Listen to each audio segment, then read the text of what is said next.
ओम नमः शिवाय। मेरे प्यारे भक्तजनों, आज मैं आपके लिए हरियाली तीज की व्रत कथा लेकर आई हूँ, जिसको सुनने मात्र से ही हमारे सारे पापों का नाश हो जाता है और हमें अखंड सौभाग्य प्राप्त होता है। तो इस वीडियो को लास्ट तक देखिएगा। अगर आप इस वीडियो को बीच में ही छोड़कर जाते हैं तो आपको पाप भी लग सकता है। नमस्कार दोस्तों, आप सभी का हमारे चैनल ज्ञान गंगा विद किरण में बहुत बहुत स्वागत है। अगर आप हमारे चैनल पर नए हैं तो हमारे चैनल को सब्सक्राइब करें और बेल आइकन का बटन प्रेस करें ताकि हमारी हर नई वीडियो का नोटिफिकेशन आपको मिलता रहे। तो चलिए शुरू करते हैं। सावन मास के शुक्ल पक्ष की तृतीया तिथि को महिलाएं शिव पार्वती का विशेष पूजन करती है। उसे हरियाली तीज कहा जाता है। देश के बड़े भाग में यही पूजन आषाढ़ तृतीया को मनाया जाता है। उसे हरितालिका तीज कहते हैं। दोनों में एक जैसी पूजा होती है अतः कथा भी एक जैसी ही है।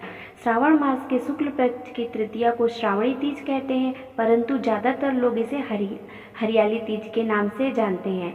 यह त्यौहार मुख्य रूप से उत्तर भारत में मनाया जाता है। इस दिन स्त्रियां माता पार्वती और भगवान शिव की पूजा करती है। इस दिन महिलाएं निर्जला व्रत रखती हैं। इस व्रत को करवा चौथ से भी कठिन व्रत बताया जाता है। इस दिन महिलाएं पूरा दिन बिना भोजन जल के दिन व्यतीत करती है तथा दूसरे दिन सुबह स्नान और पूजा के बाद व्रत पूरा करके भोजन ग्रहण करती है। इसी वजह से इस व्रत को करवा चौथ से भी कठिन माना जाता है। वर्ष 2020 में हरियाली तीज व्रत 23 जुलाई गुरुवार को मनाया जा रहा है।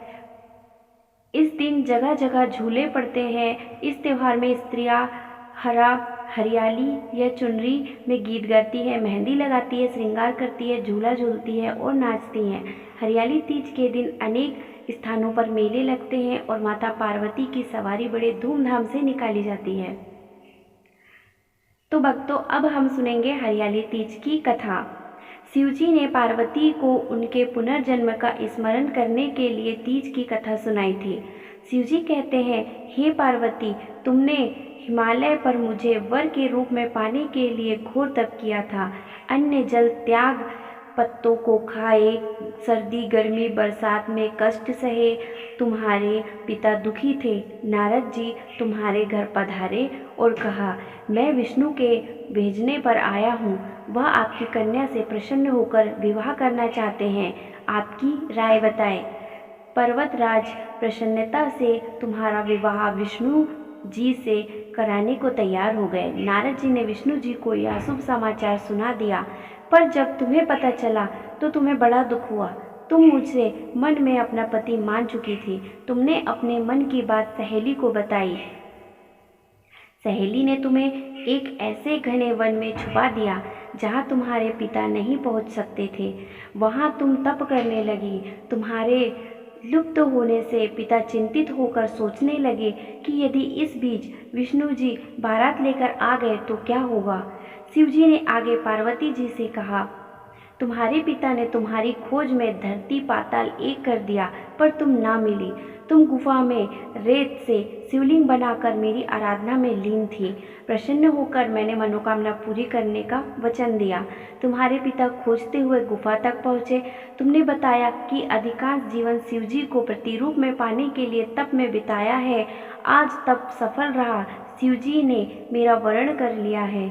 मैं आपके साथ एक ही शर्त पर घर चलूंगी, यदि आप मेरा विवाह शिवजी से करने को राजी हो। पर्वतराज मान गए। बाद में विधि विधान के साथ हमारा विवाह किया। हे पार्वती, तुमने जो कठोर व्रत किया था उसी के फलस्वरूप हमारा विवाह हो सका। इस व्रत को निष्ठा से करने वाली स्त्री को मैं मनवांछित फल देता हूँ। उसे तुम जैसा अचल सुहाग का वरदान प्राप्त हो। मन चाहे वर के लिए करे हरियाली तीज का व्रत। सावन महीने के शुक्ल पक्ष की तृतीया तिथि को कहीं कजली तीज तो कहीं हरियाली तीज के नाम पर से भी जाना जाता है।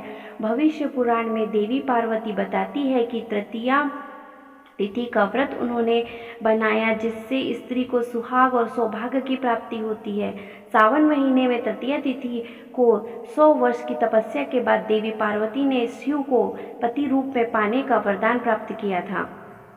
तो भक्तजनों, अब मैं आपको बताऊंगी हरियाली तीज की पूजा विधि। हरियाली तीज के दिन सुहागिन स्त्रियां अपने पति की दीर्घायु के लिए व्रत रखती है। इस दिन स्त्रियों के मायके से श्रृंगार का सामान और मिठाइयाँ उनके ससुराल भेजी जाती है। हरियाली तीज के दिन महिलाएं सुबह घर के काम और स्नान करने के बाद 16 श्रृंगार करके निर्जला व्रत रखती है। इसके बाद माँ पार्वती और भगवान शिव की पूजा करती है। पूजा के अंत में तीज की कथा सुनाई जाती है तथा कथा के समापन पर महिलाएं माँ गौरी से पति की लंबी उम्र की कामना करती है। इसके बाद घर में उत्सव मनाया जाता है और भजन व लोक नृत्य किए जाते हैं। इस दिन हरे वस्त्र, हरी चुनरी, हरा लहरिया, हरे श्रृंगार, मेहंदी, झूला झूलने का भी रिवाज है।